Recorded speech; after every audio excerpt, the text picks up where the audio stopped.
Hey guys, this video is going to go through a little bit more of Newton's second law and look at some of the intricacies of how we apply Newton's second law.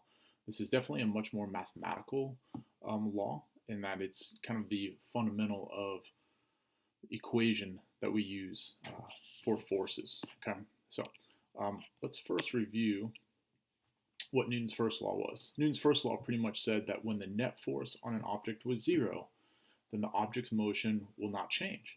It will stay at rest or it will keep moving at a constant velocity. And again, this was known as the law of inertia. This basically tells us why things, even though they're not getting pushed, why they keep going, right?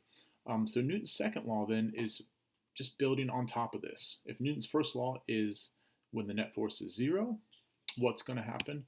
Newton's second law is, well, what happens when there is a net force, okay? And so Newton's second law is written as objects will accelerate when acted on by a net force. This means that they will do one of three things. They're going to speed up, they're going to slow down, or they're going to change directions. For the most part, what we're going to focus on is the idea of them speeding up or slowing down. But that's what's going to happen when things are acted on by a net force, okay?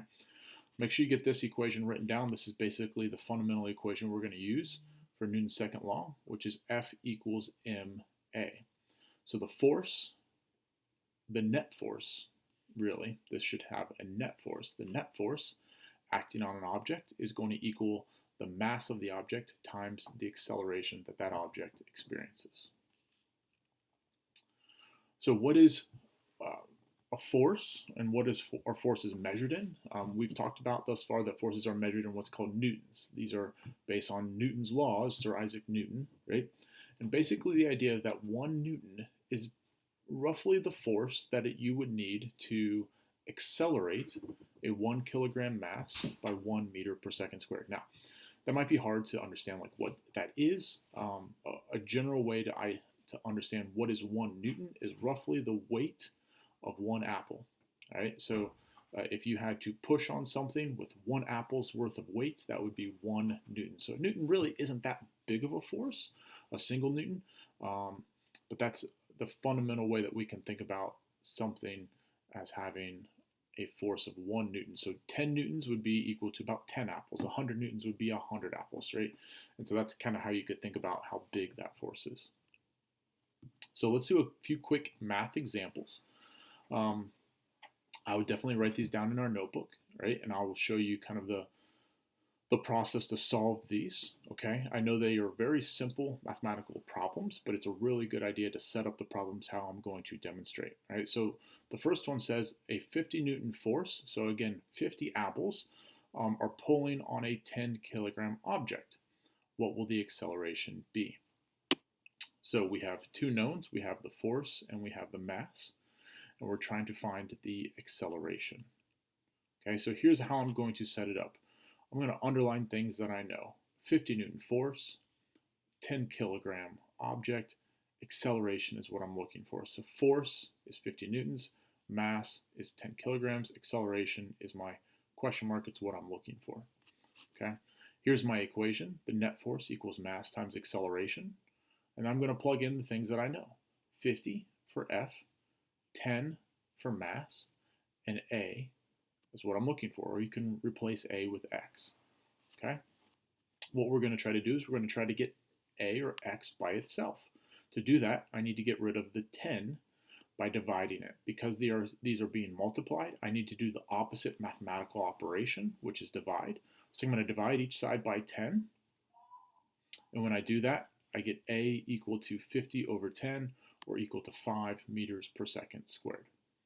Okay, so that would be the acceleration of a 50 newton force pushing on a 10 kilogram object. And that's how we can calculate the acceleration. We'll do a few more examples, but if I wanted to find force, I would just need to do mass times acceleration. 10 times 5 gives me 50. If I wanted to find mass, I would just need to divide by the acceleration instead of the mass like I did in this example. So here's an example of that. A 49 newton force pulls on an object and creates an acceleration of 7 meters per second squared. What's the object's mass? So even if we don't know how big of an object something is, we can calculate its mass based on if we know the force acting on it and the motion of its acceleration. Okay?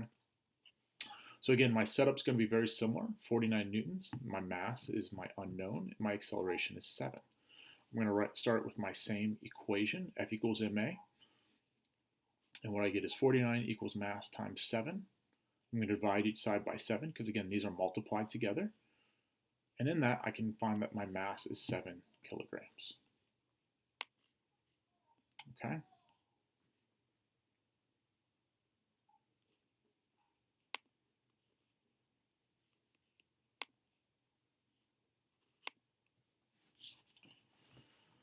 Last example here.